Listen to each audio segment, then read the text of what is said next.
जीवन में पढ़ाई का बहुत ही प्राचीन काल से महत्व है। उस महत्व का सबसे बड़ा अंग होता है भाषा और बोली।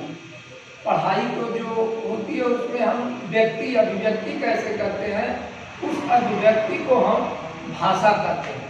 भाषा अनेक प्रकार की होती है, लेकिन यहाँ जिस भाषा के बारे में हम चर्चा करने जा रहे हैं वो संस्कृत भाषा है। संस्कृत भाषा सबसे प्राचीन भाषा मानी जाती है और संस्कृत भाषा के ही आधार पर सभी भाषाओं का आविष्कार हुआ है, इसमें कोई संदेह नहीं है। यहाँ हम आज जो बताने जा रहे हैं आपको, कक्षा 6, 7, 8 में भाषा या संस्कृत का प्रारंभिक ज्ञान, जिसके आधार पर हम संस्कृत बोलना, पढ़ना और उसका वर्गीकरण करना जानते हैं। भाषाएं में सबसे बड़ा गुण यह होता है कि उसके द्वारा हम अपनी अभिव्यक्ति को दूसरे तक पहुंचा सकते हैं। कभी कभी कोई व्यक्ति या किसी भाषा की बात बोली जाती है तो वह हमारी समझ में नहीं आती, इसलिए वो हमारे लिए तो भाषा नहीं होती है, लेकिन भाषा होती है, उसको भाषा ही हम कहते हैं। समझ में नहीं आती है, लेकिन समझ में आने के लिए हमें हर चीज का एक व्याकरण होता है, एक उसका वर्ण होता है, उसका एक सिस्टम होता है, उसको हमको जानना जरूरी है। अब आज यहाँ हम जो चर्चा करेंगे उसमें आपको सबसे पहले हम यह बताने की कोशिश करेंगे कि भाषा, संस्कृत भाषा क्या है। भाषा हमने बताया कि वह अभिव्यक्ति या वह क्रिया जिसके द्वारा हम अपनी बात को दूसरे तक पहुंचा सकें या दूसरे की बात हम जान सकें। ऐसे शब्द जिसके वजह से हम उसकी आवश्यकता को समझ सकें और उस शब्द का अगर हम प्रयोग करते हैं तो वह हमारी बात को समझता है, तो उसे हम कहते हैं भाषा। जैसे हमने पानी का नाम लिया, पानी एक शब्द है, वर्ण नहीं है, एक शब्द है। तो पानी का अर्थ यह होगा कि हमें पानी की आवश्यकता है, हमें हो सकती है या आपको हो सकती है। पानी एक अपने आप में बोधगम्य शब्द है जिसके द्वारा हमें पानी, जल, वायु का ज्ञान होता है। उसी तरह से संस्कृत में यहाँ पर आप देख रहे होंगे कि हमने लिखा है वचन।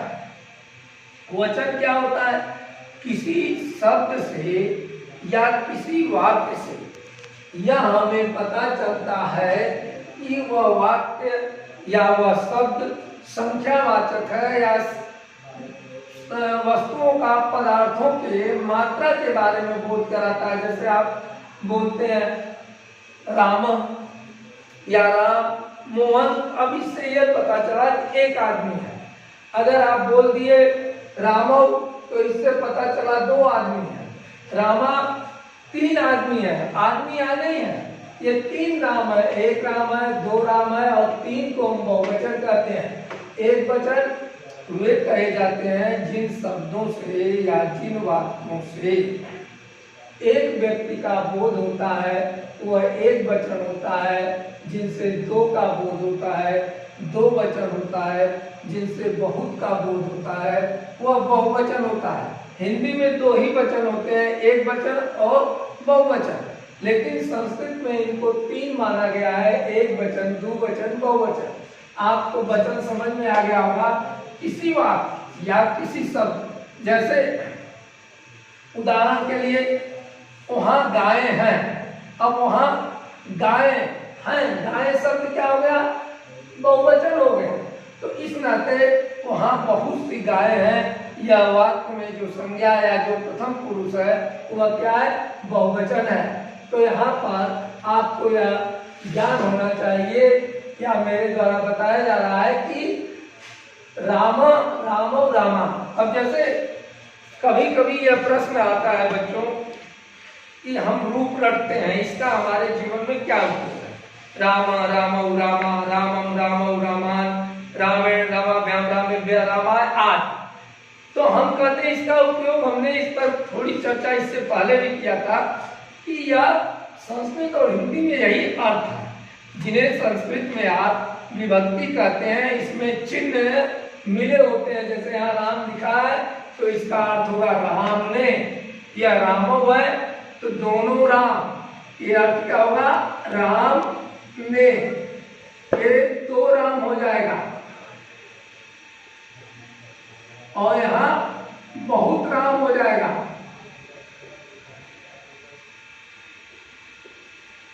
इस प्रकार अब इसका अर्थ यह हो गया कि एक वचन का यहाँ बोध हुआ, यहाँ 2 वचन का बोध हुआ, यहाँ बहुत का बोध हुआ, तो यह वचन होता है जो संस्कृत में सबसे उपयोगी है।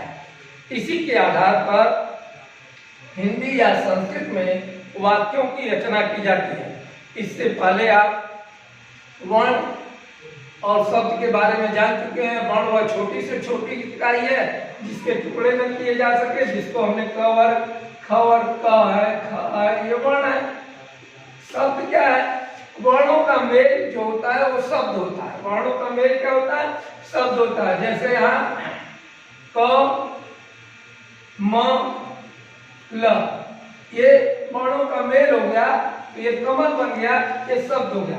अब इसके बाद वाक्य होता है, तो वाक्य के अंतर्गत और शब्द के अंतर्गत, दोनों के अंतर्गत ये वचन पाए जाते हैं। जिस शब्द से एक वस्तु का बोध, एक वचन, जिससे 2 का 2 वचन, जिससे बहुत का बोध, बहुवचन। अब लिंग आता है। लिंग का यहाँ अर्थ होता है जात। जाति से मतलब किसी शब्द के उच्चारण या क्रिया के प्रयोग से जाति का बोध हो। जाति यहाँ शब्दों की जात से, यहाँ लिंग का मतलब यह हो गया कि पुल्लिंग, स्त्रीलिंग और नपुंसक लिंग। जात शब्द यहाँ इसीलिए प्रयोग किया गया है, पुल्लिंग के लिए, स्त्रीलिंग के लिए और नपुंसक लिंग के लिए। जाति का यहाँ जो शब्द का प्रयोग है वह पुल्लिंग, स्त्रीलिंग, नपुंसक लिंग। जैसे यहाँ लिखा गया है बालक, बालिका, पुस्तक। बालक जो है पुल्लिंग के अंतर्गत आता है, बालिका स्त्रीलिंग के अंतर्गत आती है, नपुंसक लिंग के अंतर्गत पुस्तक है, कलम है, आज और है, आते हैं। अब जैसे एक पहचान है, हल्की सी पहचान है, थोड़ा सा हम बता दे रहे हैं आपको यहाँ, जिनके उच्चारण में हरस, अक,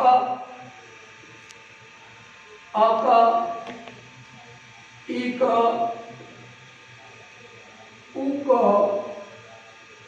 अब यहाँ अक, इक, उक क्या होगा आपके लिए, यह है कि जिन शब्दों के अंत में अ आवे, जिन शब्दों के अंत में छोटी ई आवे, छोटा उ आवे, वो प्रायः लगभग पुल्लिंग शब्द होते हैं। जैसे बालक, ये छोटा आ गया।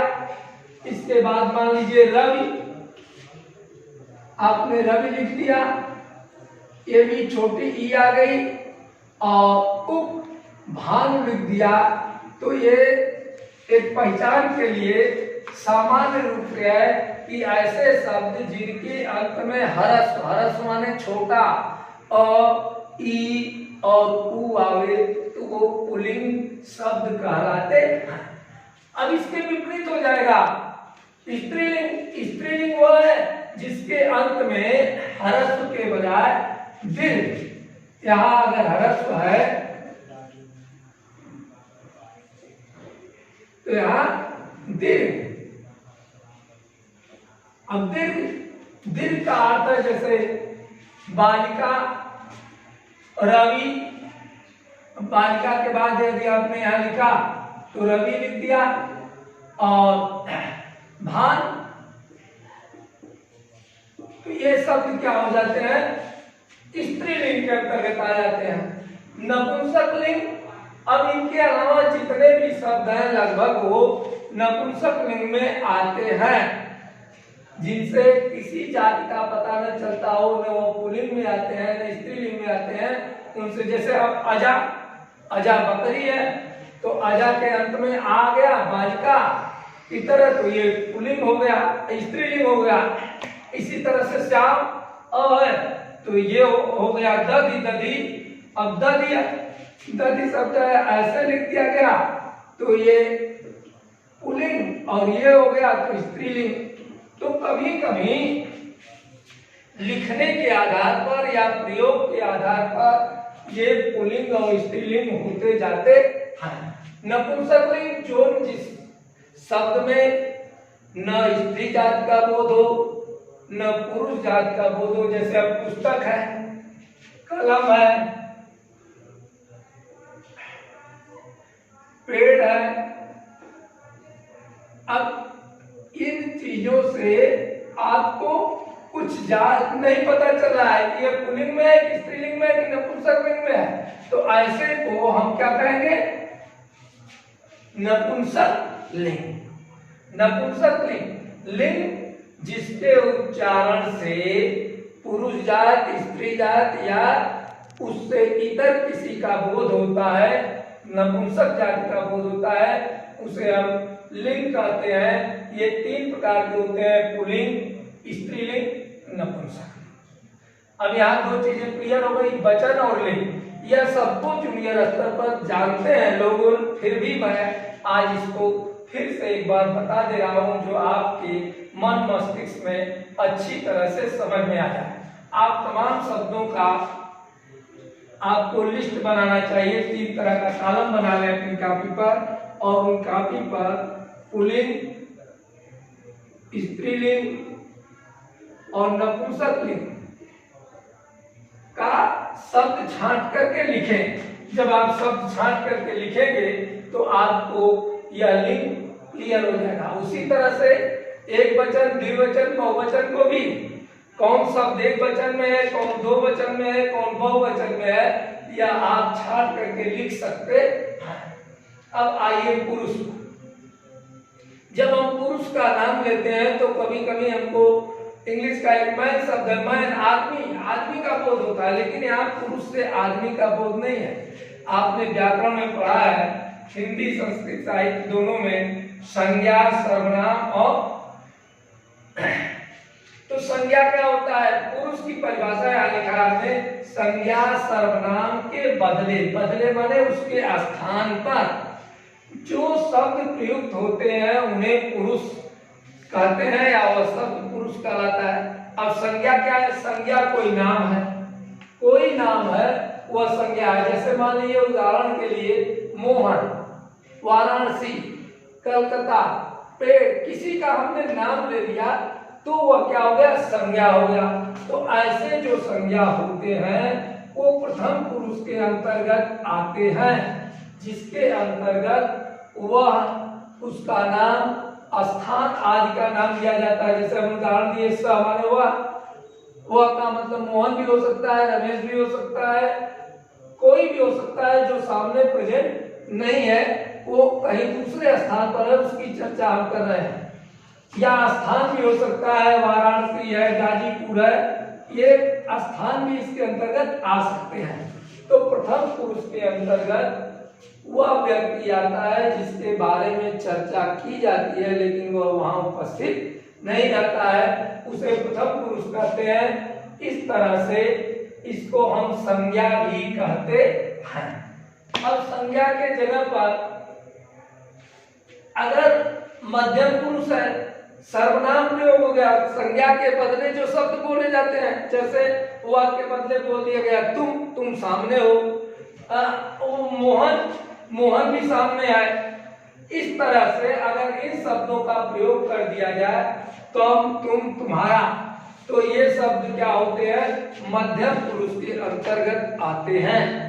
और उत्तम पुरुष के अंतर्गत मैं, हम, अहम आ जाते हैं। संस्कृत में ये 3 पुरुष वाले शब्द बोले जाते हैं, संज्ञा, सर्वनाम, स, तम, अहम। इनका रूप चलता है जो आपको पुस्तक में है, मैं एक लाइन बता देता हूँ। जैसे अहम, आवाम, वयम, माम, आवाम, अस्मान, मया, अवाभ्याम, अस्मान, या तम, युवाम, जुयम, स, तौते, तम, तौतान। इनका रूप चलता है। इसको हम अगले क्लास में, अगले वीडियो में डालेंगे, लेकिन यहाँ पहले हम पुरुष के बारे में जान लें पूरी अच्छी तरह से। जिसके बारे में हम चर्चा करते हैं वह प्रथम पुरुष होता है। जिसकी चर्चा करते हैं, जो सुनता है या जिससे बात होती है, वह मध्यम पुरुष होता है, और जो चर्चा करता है वह उत्तम पुरुष होता है।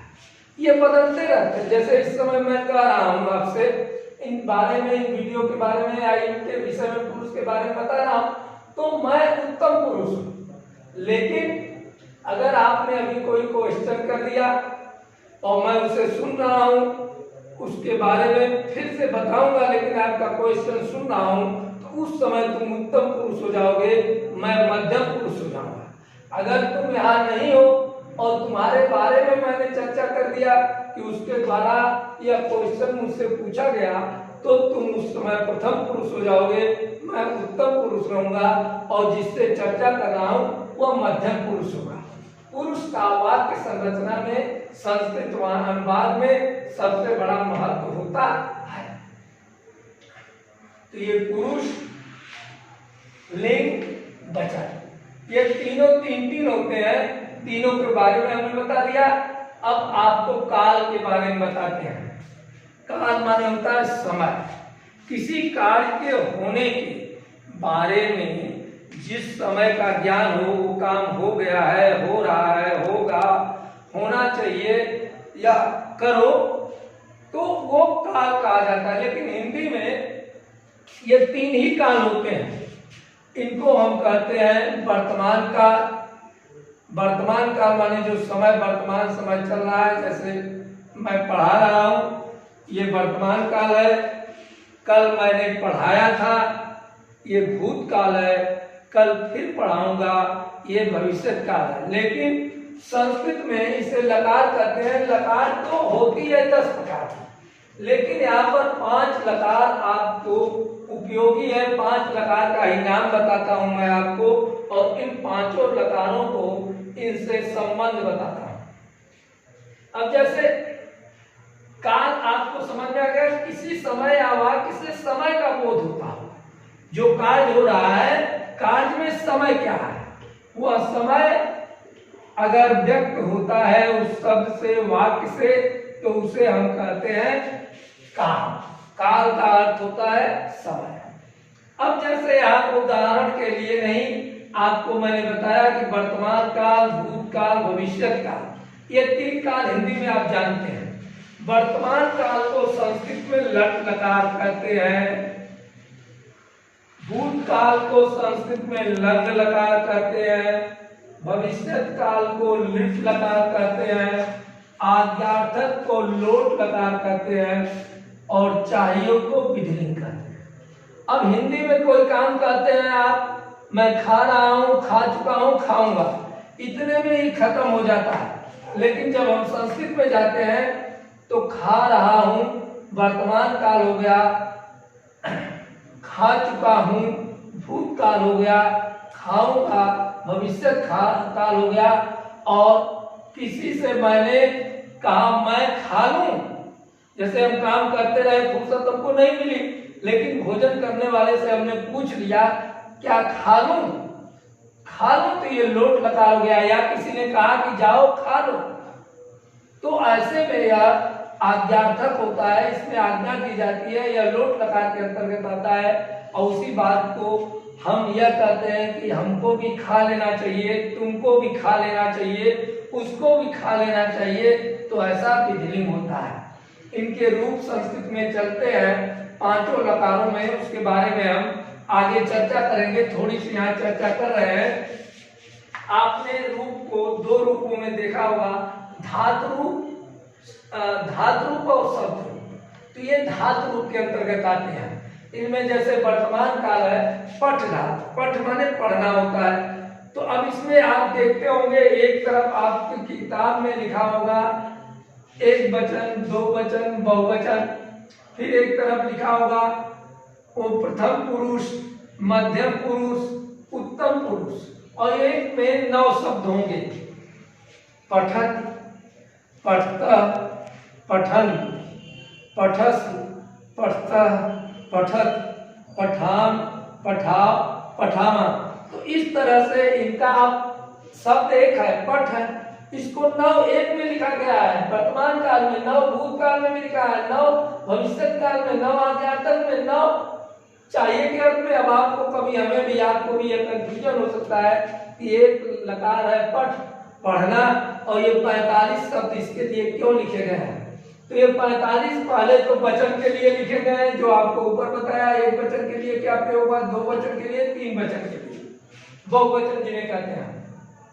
पठति पठता पठन, लटकदार वर्तमान का, पढ़ता है, दोनों पढ़ते हैं, सब पढ़ते हैं।